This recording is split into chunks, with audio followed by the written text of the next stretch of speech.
The measure bans panhandling within Bay City limits between sunset and sunrise and in city right-of-ways. But that man is panhandling just outside the city limit. So what he's doing isn't illegal, but Bay City officials are working to change that. Sam, this is a special day of significance for many people around the world, but especially for members of the Sarah Club of Saginaw, which, as you just said, is named after Father Junipero Serra, now the first saint canonized right here in the U.S. Campuses throughout the nation now tightening security after last week's deadly shooting in Oregon, and one local university is stepping up security measures after reports of threats directed at students and staff there. Always better to be safe than sorry. Now, if you see any suspicious activity at SVSU, you're urged to call campus police. That number 989-964-4141. Again, that number to call 989-964-4141. Switching gears now, clouds and rain again today across mid-Michigan. This is a live look over Saginaw. So when will things finally dry out? Maybe for the start of the work week? Let's check in now with meteorologist Chris Eastlick. He's in the First Warn 5 Weather Center with a look at the forecast. Hopefully some sun is in there somewhere. The once vacant lot at the corner of Madison and North Hamilton in Saginaw is now an active construction site. If all goes according to plan, the area will be home to several new brownstone condos by this time next year. It'd be nice to clean this place up, that's for sure. Brad Cuthbertson moved to Saginaw 3 years ago looking for a fresh start. He says the development is one of several good things happening in the city. I've seen a lot, I've seen a lot, a lot of updates in the buildings and everything, and I'm really, I like what they're doing with it, and they're making it like nice. The new Riverview condos being built are going to be nice as well. Stu Kelly works with Shaheen Development, the company building the project. He says when construction is complete, there will be a total of 24 townhomes with a big city vibe.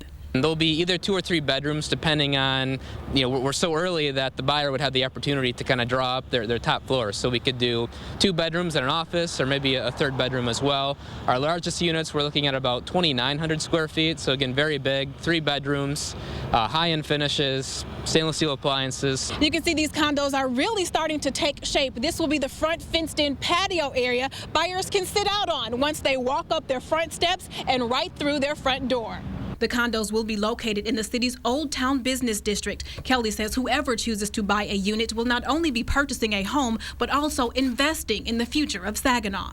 Anybody who buys one of these condos becomes a stakeholder for the success of Saginaw. So that's what we're really excited about. I was only going to stay here for just a couple years, but you know what? I fell in love with this place. So I'm going to stay here. I'm not actually looking for a house now. Maybe a condo. In Saginaw, Kristin Moore, WNEM, TV5. I don't think it should be happening. Amanda Mogg is not a fan of panhandling. She thinks something needs to be done about the growing number of panhandlers in Bay County. They say they're homeless, and most of them aren't homeless, and it's just a nuisance. Amanda is glad leaders in Bay City passed an ordinance Monday night making panhandling illegal in specific places at specific times. The measure bans panhandling within Bay City limits between sunset and sunrise and in city right-of-ways. But that man is panhandling just outside the city limit. So what he's doing isn't illegal, but Bay City officials are working to change that. Our city manager is in contact with the county and talking to neighboring townships and cities that butt up to us, and that way we can look at maybe regulating it and having the same ordinance across, our county lines. Officials say panhandling in general is protected by the First Amendment of the Constitution, but Bay City leaders are looking to regulate it. Panhandling is now prohibited in the city near banks, ATMs, and bus stops. Panhandlers are also not allowed to go into the street to get money. Deputy City Manager Dana Muscott says it's also a matter of safety.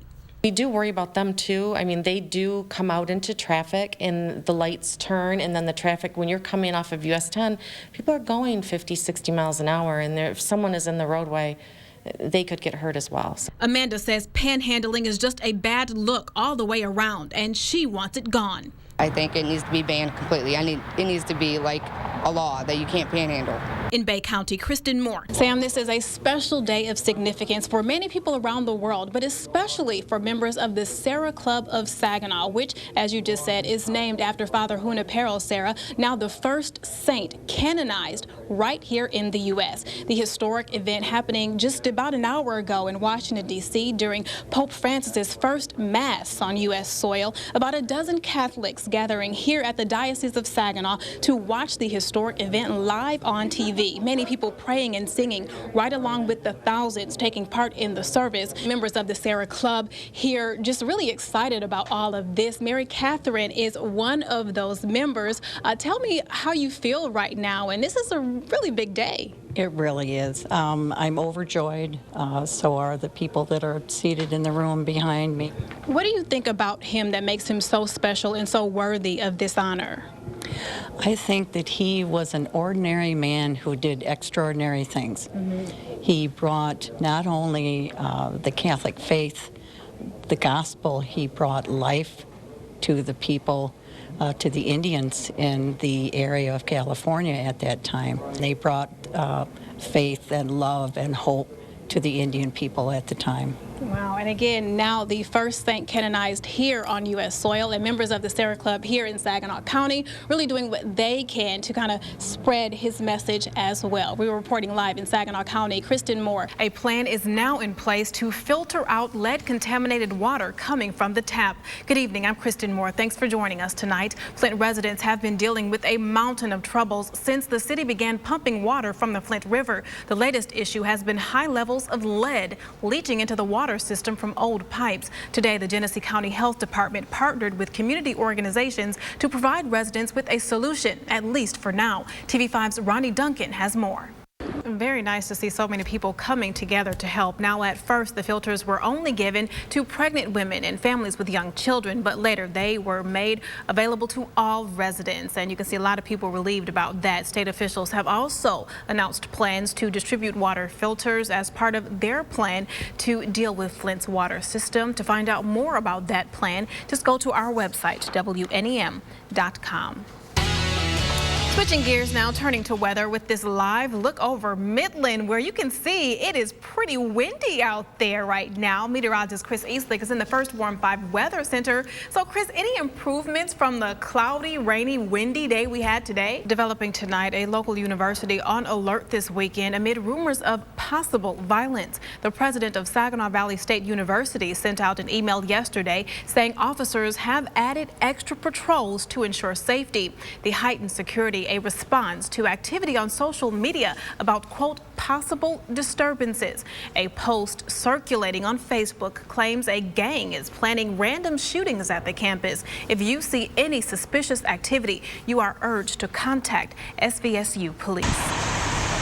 At least one person is in the hospital tonight after this bad crash. It happened just before noon near the entrance to Green Acres Plaza in Saginaw Township. That's on Hemmeter Road near Louise Street. Now, we're told 2 cars were involved in the wreck. Emergency crews had to use the jaws of life to remove one of the drivers from her vehicle. No word yet on her condition tonight or if the other driver was seriously hurt.